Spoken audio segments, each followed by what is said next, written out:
It's January 22nd, 2026. Russia is in its fourth year of war on Ukraine, and today we'll look at the military situation.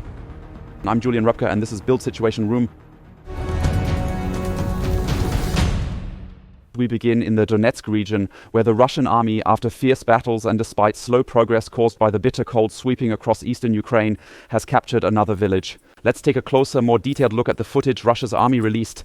It's Sakitne, a small village to the west of Siversk. Remember, Siversk fell about 1.5 months ago, practically overnight, astonishingly in just 7 days, to the Russian army, as we all recall.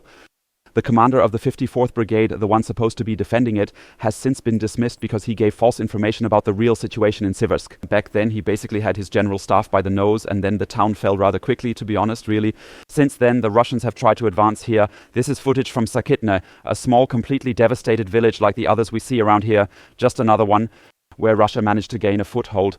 We're looking at footage around Siversk to see how the Russian army is now trying to push there after they've taken that former town that previously had roughly 10,000 inhabitants as it presses on with its advance. And we'll look at Siversk first from a big picture perspective, so we try to understand why the town was so important and why the villages west of it mattered too, because it was basically the bulwark in the east holding the line there, which protected the last two major cities here, Sloviansk and Kramatorsk, from the Russian assault.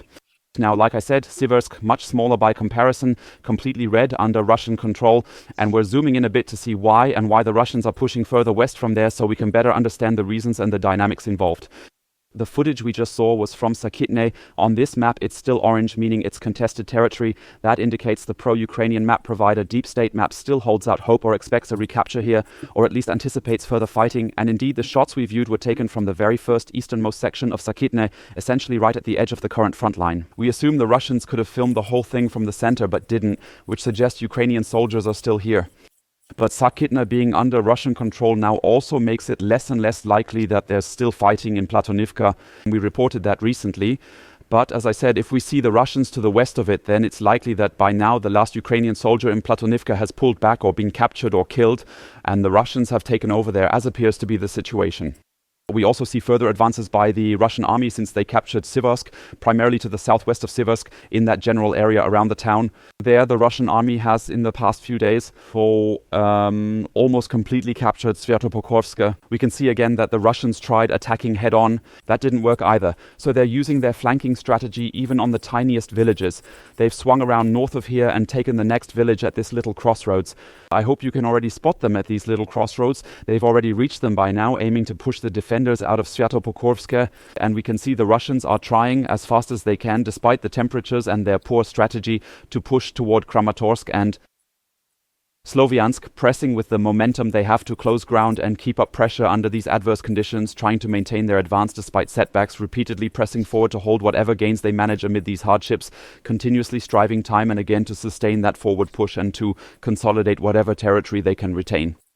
The Russians recently made it abundantly clear, Putin himself explicitly said it, because of our allegedly very high speed toward Kramatorsk and Sloviansk, we're taking this offer off the table entirely. That means they're now trying to take it entirely by military force, not through any negotiations anymore. From Donetsk, we move to Kharkiv in the northeast of Ukraine. There are a lot of new combat activities there that we want to take a look at, which also shows that Russia isn't focusing only on the regions it's already annexed, but also on regions they haven't even politically arranged to be Russian. For that, we look a bit up to the northeastern part of Ukraine and the fighting there. We're first looking at new footage from Kupiansk. There, the Ukrainian army is still trying to clear out the last Russian invaders or basically drive them out of the city. We know that some Russians are still hiding out. We have the Ukrainians, who now in winter, with their very good winter uniforms here, as we can see, and the blue bands up here, while the Russians barely have proper winter clothes or camouflage, as can be seen from that footage, unlike the defenders. And the Russians, we can see they're staying hidden in the different houses where they've basically found shelter. Again, we see no proper winter uniforms here. That means these Russians might have been stuck here for maybe a month or two, unable to get out, and are now being captured by the Ukrainian liberators. As far as we know, they now have at least 90% of the city back under their control. How bad the situation is for the Russians still holding out there is quite clearly and painfully shown in the following extremely disturbing video, in my view. The Russian soldiers in Kupiansk are on the verge of dying, and that's totally independent of whether the Ukrainians reach them or not, simply because of their absolutely isolated supply situation and, of course, because of the weather. -15 down to -22 degrees at night are currently in Kupiansk. We're looking at the footage taken by a Ukrainian drone, and they really do show all the misery, all the suffering of the Russian soldiers who are being completely and utterly neglected and abandoned by their own leadership, by their general staff, and of course by dictator Putin's leadership in Moscow. Here we actually see a Russian soldier in Kupiansk who is trying somehow to get drinking water. Apparently he figured out that eaten snow is pretty toxic, especially if you can't heat it over a fire, which he almost certainly cannot manage. So he's trying to get into the Ukrainian supplies here, those Ukrainian bottles lying around, to somehow get water. He managed to at least get to these supplies. Here we see them. They might have been dropped by a drone. But the water is of course frozen, so he just can't get to it and can't properly quench his thirst. The whole thing really, in my view, is gruesome footage from Kupiansk that shows us just how bad the state of the Russian army is there, as well as the propaganda of the Russian general staff, who's now saying again that Kupiansk is under our control. Yeah, there's heavy fighting, but the city is ours. That's all nonsense. It's all propaganda. We see Russian soldiers paying for it with their lives every day, not just from Ukrainian fire and drones, but because they simply freeze to death or die of thirst in the city streets. And that's the reality we're facing right now. So this is the current situation in Kupiansk. We can clearly see that much of the city is situated on the former or still the western bank of the Oskil River. That was where the Russians had pushed in, where they'd captured part of the city, or indeed a large part of it. And we can see these very small pockets here, down in the south, in the center, and up in the north, where a few Russian soldiers are still hiding, mainly around the hospital up here in the north, in the ruins, where they hope reinforcements will still come from the northeast, where there are at least still contested areas heading toward the Russian-held territory in that region. But it doesn't look that way right now. We're seeing a lot more footage showing that the Ukrainians clearing the last houses, the Russians' last hiding places here are being cleared, and we also have footage showing that the Russians are extremely poorly supplied where they're still in the city. And we just saw they're desperately trying to get water. So that's the situation with the Russian army that supposedly has complete control over Kupiansk. But the Russians aren't just pushing into Kharkiv from Kupiansk. They fail there, but are succeeding in several other places. In places that have actually been pretty quiet for years now, honestly speaking. Where the Russian army, I think, moved in 2023, but then basically didn't get any further. We're first looking at the footage from near Lipsy. That's situated just slightly north of Kharkiv city. And here we can really see a fairly large group of Russian soldiers who are just moving onto this little spot here, or moving toward a small village. We can see here, can we count them? 1, 2, 3, 4, 5, 6, 7 soldiers, at least, probably even more that I didn't spot just now, on this ground.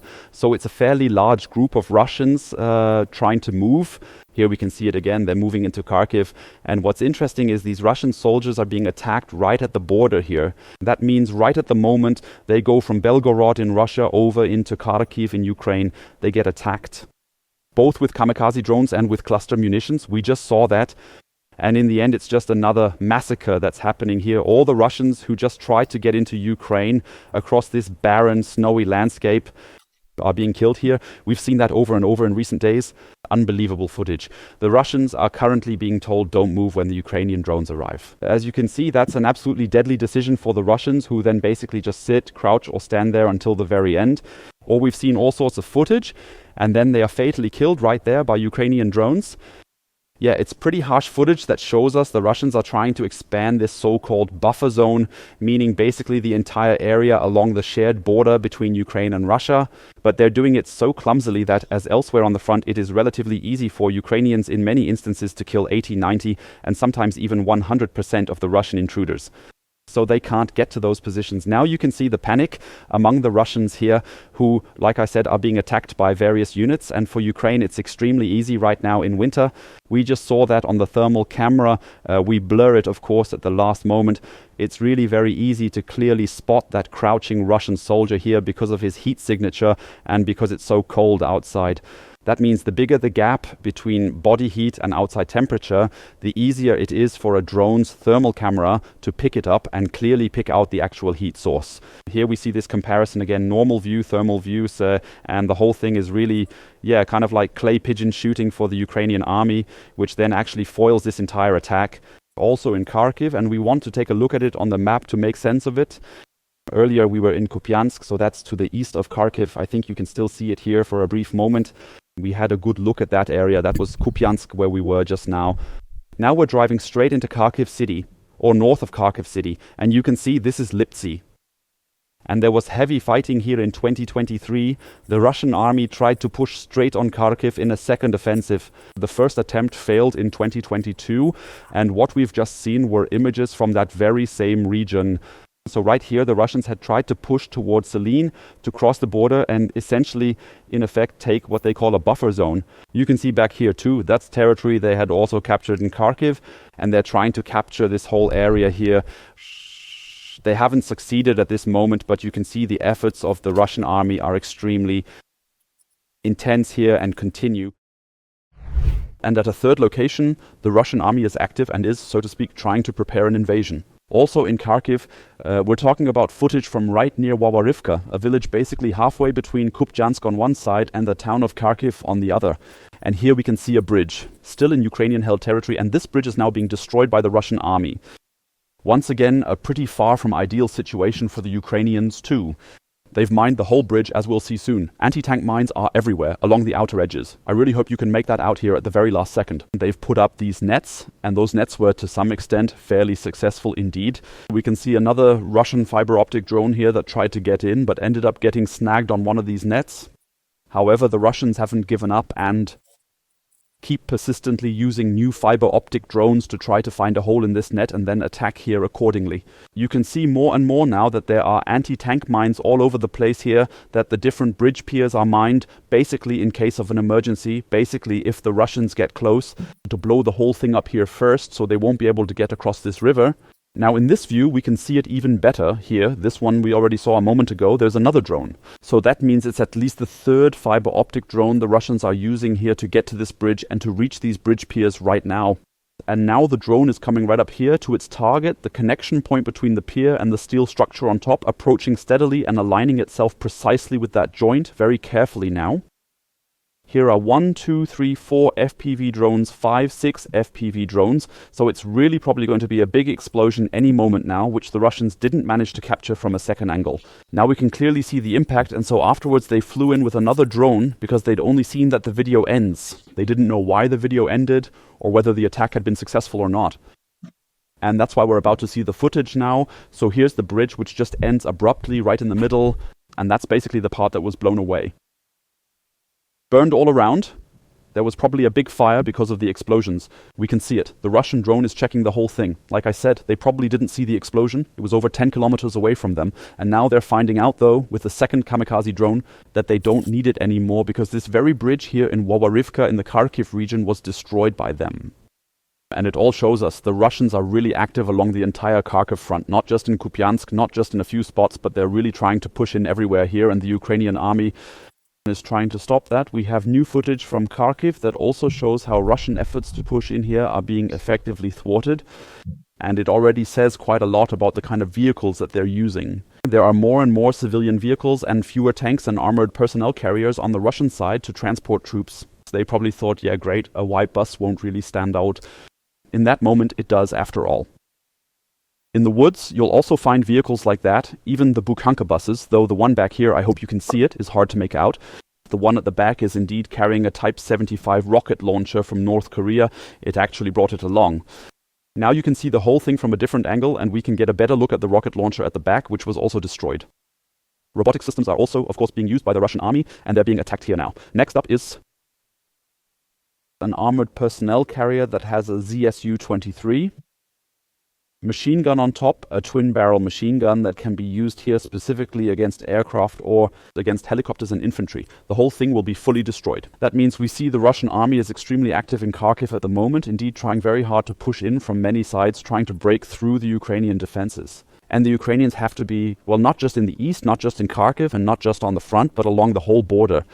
They stay active at all times, also in the Chernihiv region, of course in the Sumy region, and here in Kharkiv, because otherwise the Russians would actually push across the border at any spot and open up new fronts inside Ukraine. So it's really important work by the Ukrainian army here, both on the Ukrainian and the Russian side, because we can see that all the attacks are being prepared on the Russian side to prevent an even larger occupation of Ukraine here by any means at all. From Kharkiv, we move to Zaporizhzhia in the south of the country. The Russian army is active there too. And we've got new footage from Huliaipol, which fell to the Russians a few weeks ago. And these shots show the destruction of an MTLB in the town center. Here we first see the footage from the drone's point of view again, a fiber optic drone being used by Ukraine. This means such deployments are becoming increasingly common, and this drone flies straight into that MTLB. We can also see all these chains, so they've really tried very hard indeed here to protect it. And it's probably also a bit of a matter of luck whether you can get past all those chains with your rotors and fly into that vehicle. This drone does manage to make it through now though. First we see the explosions from another angle, and then we get a close look at exactly why that blast was so massive. This vehicle was used to carry mines. We already showed it a moment ago. These TM62 mines are extremely common on both sides. I hope you can kind of make it out here. So there's at least one here. Here's the second, and here's the third. There's another one up here, as I can see. So this whole vehicle, this entire armored personnel carrier, was really heavily loaded with ammo, with mines that they maybe wanted to lay west of Huliaipol. So that explains this massive explosion here and why there was such a violent, sudden blast at that exact moment, right then, in that instant.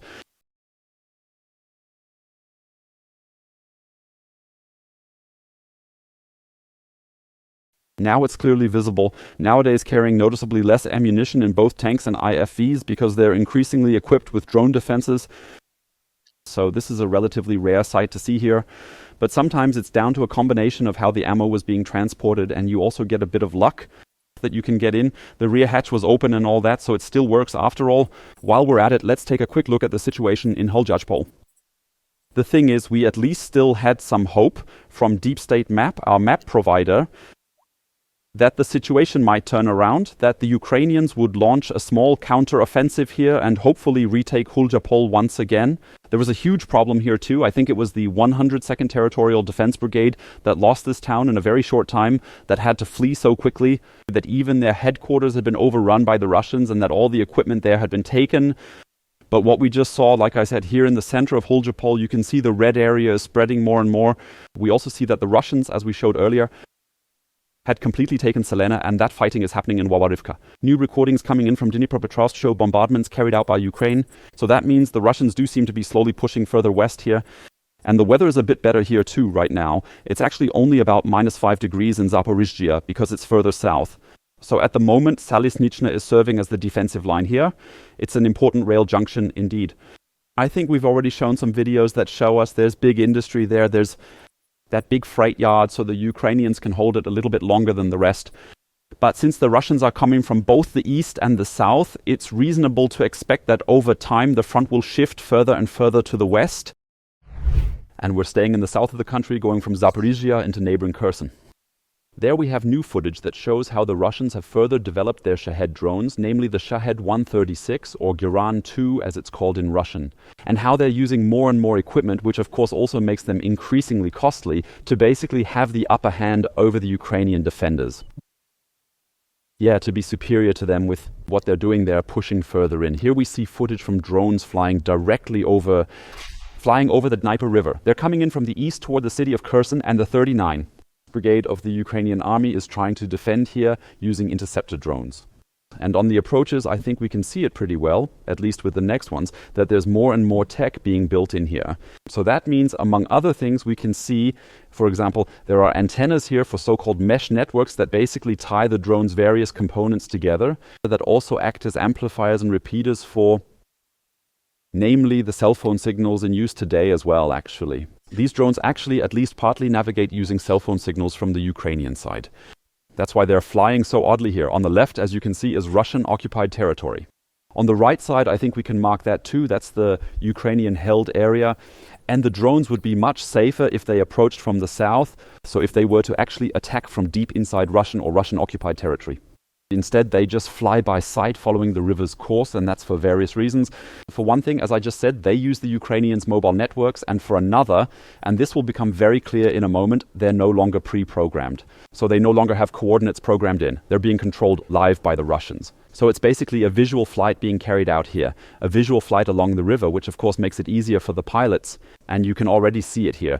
We'll see it even clearer in a moment. The Russians can only pull off this visual flight because they have a live feed from the cameras, the rear and front-facing cameras on these Shahed drones. And they receive that signal, as I mentioned, probably at least partly through the Ukrainians' mobile networks as well. So it's really quite a nasty tactic by the Russians, but nonetheless a very effective one, truly so indeed. Here we see it again. So up here you can clearly see one of the destroyed railway bridges in Kherson over the Dnieper just there. Out on the distant horizon, that's Kherson city, roughly 10 to 12 kilometers away from here. And the different drones are coming in from that direction. You can actually see it pretty well. The tech built into the middle is also pretty interesting. And the round thing here reminds me, not that I want to be fully definitive about it, of those Starlink dishes that are always up. That means it's even possible these drones have redundancy systems. That is, either you fly by GPS coordinates if we lose contact, or you fly over the mobile network, or you fly them by line of sight or over Starlink. There are just lots of ways to get these drones to the target. Again, you can see it on both sides. Those little antennas, like I said, they're really mesh networks creating a sort of Wi-Fi all around them. To create this situation, and then the different elements like the controls, for example, you don't just have to navigate, you also have to, of course, operate the different flaps here so that it works to link everything together. So the whole thing is really getting more and more high tech, you've got to say. The Russians are practicing that very intensively. Again, you can clearly see here this whole combination of technology. And if it ever comes to war with the West, then those just won't be cheap anymore. Not those cheap 50,000 euro DIY store drones, but real high-tech weapons flying at us, which have been continuously improved over the years and now have all these capabilities to defend themselves, for example. You can pretty clearly see here again, that's the rear-facing camera, and with a small drone there's not much you can do. You also see them pretty late, and dodging them is pretty tough. But let's imagine this wasn't a drone now, but a Ukrainian helicopter that would be chasing them. Then the Russian pilot might at that moment say, okay, forget about the target we actually had. We'll just navigate and try to fly straight into that Ukrainian helicopter. Kind of ram it and blow up inside it so as to make it crash. In other words, these drones are getting more and more heavily armed and are constantly being upgraded. In this case, fortunately, the 39th Brigade succeeds in shooting down 6 of them from the sky, thus effectively protecting Kherson and thereby at least partially preventing a portion of the damage that would have otherwise occurred there. And we'll stay with the Russian drones and take a closer look at another very modern drone of theirs, which was also built on an Iranian design. And in this case, it's not the Shahed 136, but the Shahed 238. It's a similarly sized drone, but it is powered by a jet engine. And that's what we'll look at now, because this drone also seems to not only have a jet engine, but to be live controlled as well, as a matter of fact. So it looks like it can even be guided onto moving targets. First, we'll look at footage of the Russian surveillance drones. And this reconnaissance footage here shows a Ukrainian M142 HIMARS launcher firing live at that moment. Yeah, the Ukrainians are pretty much completely screwed here, about to be attacked soon because the whole situation is being monitored live by the Russian army right now. The Russians still can't stop this attack here, but you can see now, right after all the rockets were fired, actually just barely past the drone, how the vehicle drives off again. This is being followed up now, and even while this attack was taking place, the Russians basically activated their drone units and sent them off. They're now trying to organize an attack on that vehicle. But it's pretty difficult because a HIMARS launcher has about an 85-kilometer range, so it's certainly positioned at least 30 kilometers or 40 to 50 kilometers back from the front. Many drones can't reach that. Kamikaze drones, not FPV ones, and fiber optic drones still can barely do that. With Lancet and the like, you can still get out to maybe 50, 60 kilometers, but if we say maybe 70, 80 kilometers, it's hard, and it's pulling away again now. He's basically doing shoot and scoot, meaning he fired, and now he's pulling away from the front back to his hideout.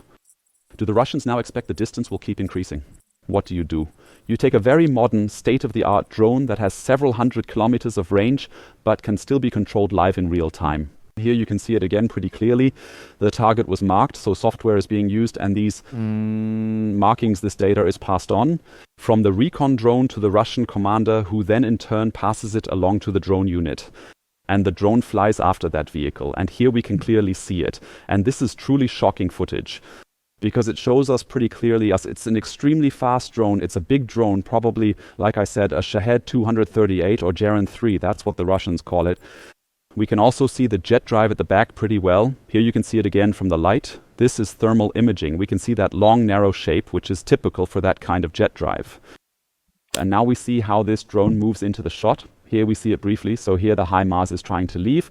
What is this drone doing? It just flew by really close and is now at about to explode about 10 meters in front of the moving HIMARS launcher. The blast looks a bit bigger than it actually is because of that thermal camera. However, we'll run it again briefly to see the whole thing. But this explosion also means the vehicle at least can't keep going, that it gets damaged and that the soldiers then get out. We'll watch the whole thing again now in the run-through. So here the drone, it almost hits the moving vehicle about 10 meters away. We can see the vehicle continues to move here now, but in the next shot it's pretty clear that it stops at the right moment.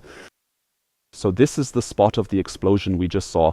And here now the HIMARS vehicle M142, which comes to a complete stop there.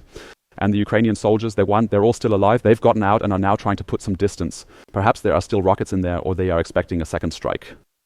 But definitely easy to see. A 3-man crew now moving away from the vehicle. And that just proves once again, the Russians really do now have drones that actively hunt. We don't know exactly within 100 kilometers, maybe even 200 or 300 kilometers, precisely because of the use of Ukrainian networks, because of the use of Starlink and other systems, can actually be controlled live, can even attack moving targets. And all of this, of course, makes defending Ukraine increasingly complicated for the Ukrainian army.